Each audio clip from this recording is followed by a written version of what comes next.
প্রথমে আমরা 3 কেজি টমেটোকে নিয়েছি, লাল লাল টমেটো। এই টমেটোগুলোকে ভালো করে আমরা প্রথমে ধুয়ে নেব। ধোয়ার পরে আমরা একটা জায়গায় রেখে টমেটোকে আমরা ভালো করে শুকাবো। টমেটোগুলোকে ভালো করে একবার শুকিয়ে নিতে হবে, তাহলে করে পারলে ভালো করে গাটা মুছে নিলে টমেটো পরিষ্কার হয়ে যাবে, যাতে কোনো নোংরা না থাকে। তাহলে টমেটোর সসের যে স্বাদ, সেই স্বাদটা ভালো থাকবে এবং টমেটোর সসটা বহুদিন পর্যন্ত থাকবে। টমেটোটাকে ছোট ছোট করে কাটটা হলো। কাটার পরে কড়াইয়ে 1.5 কাপ জল আর টমেটোগুলো দিয়ে সিদ্ধ করতে দিলাম। ওই সেদ্ধ হতে হতেই টমেটোর জল আস্তে আস্তে টমেটো থেকে জল বেরোবে এবং টমেটোটা সেদ্ধ হয়ে যাবে। দেখছেন সেদ্ধ হচ্ছে। এই সেদ্ধর সঙ্গে আমরা দিলাম বিট, ছোট ছোট করে বিট কুচি কুচি করে কেটে দিলাম। তার সঙ্গে 5-6টা শুকনো লঙ্কা। এই বিটটা দেওয়ার ফলে সসের রঙটা খুব সুন্দর আসবে। আপনারা দেখবেন শেষ পর্যন্ত যখন আমি নামাবো সসটা। লঙ্কাটা আমাদের নিজেদের মতো করে নেবেন। আমি এখানে 6-7টা দিয়েছি 3 কেজি টমেটো দেখছেন এখন ফুটতে শুরু করেছে এবং টমেটোর গলন খুব সুন্দরভাবে হচ্ছে। এইভাবে এরপর সিদ্ধ করে নেওয়ার পরে আমরা মিক্সি মেশিনে এটাকে পেস্ট করব। পেস্ট করে এইভাবে একদম স্মুথ হয়ে গেছে দেখছেন।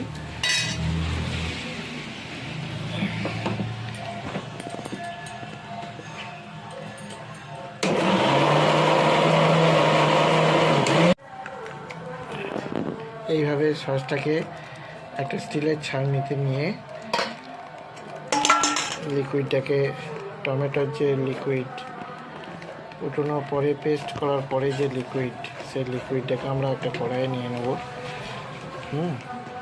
এইভাবে ঠিক ঘেঁটে ঘেঁটে ঘেঁটে ঘেঁটে লিকুইডটাকে নিয়ে নিচ্ছে।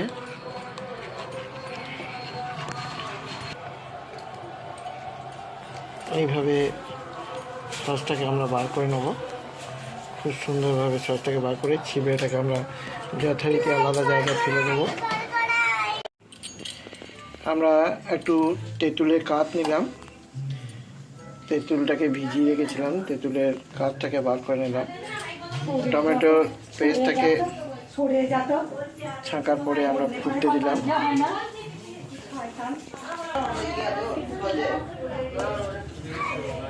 এবার এই সসটাতে আমাদেরকে দিতে হবে পরিমাণ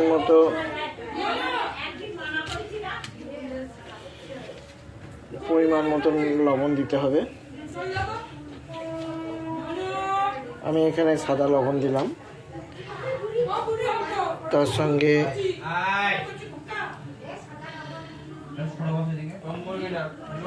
সঙ্গে কিছুটা বিট লবণ দিলাম। আপনারা সাদা লবণ দিতেও পারেন।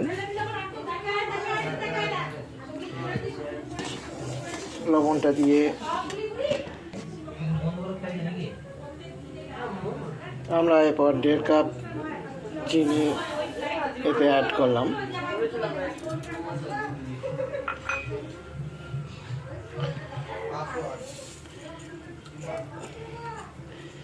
তিন কেজি টমেটোতে 1.5 কাপ চিনি মিশ্রণ করলাম।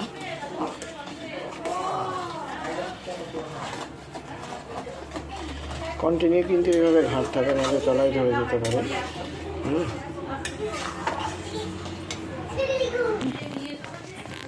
এরপর আমরা এই সসটাকে সুন্দরভাবে রং করার জন্যে আমরা কাশ্মীরি লঙ্কা গুঁড়োটা অ্যাড করব।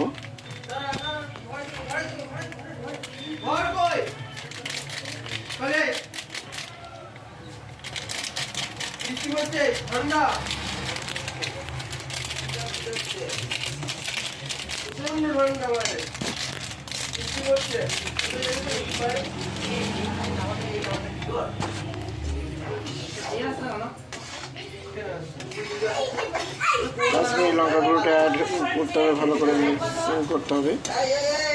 এই কাশ্মীরি লঙ্কা গুঁড়োটা দিলে এই যে রং, সসের রংটা খুব সুন্দর হবে এবং টেস্টটাও খুব সুন্দর হবে। এরপর আমরা দেবো তেঁতুলের কাঠটা। তেঁতুলের কাঠটা এর সঙ্গে মিশিয়ে দেবো।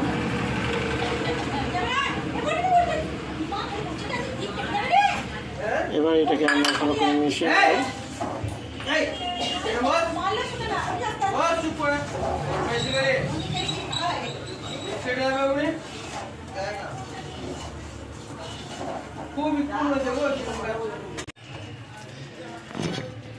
সস আমাদের শেষ লাগলে এবার একবার বাটিতে তুলে থিকনেসটা দেখে নেব যে কতটা বসে যাচ্ছে।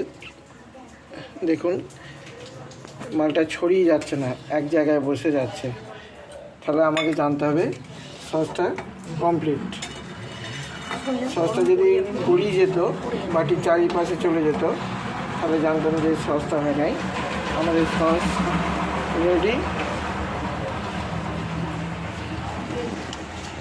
কালারটা দেখুন খুব সুন্দর এসছে। এবার এটাকে নামিয়ে ঠান্ডা করে কাঁচের জারে ভরে দেবো। নমস্কার।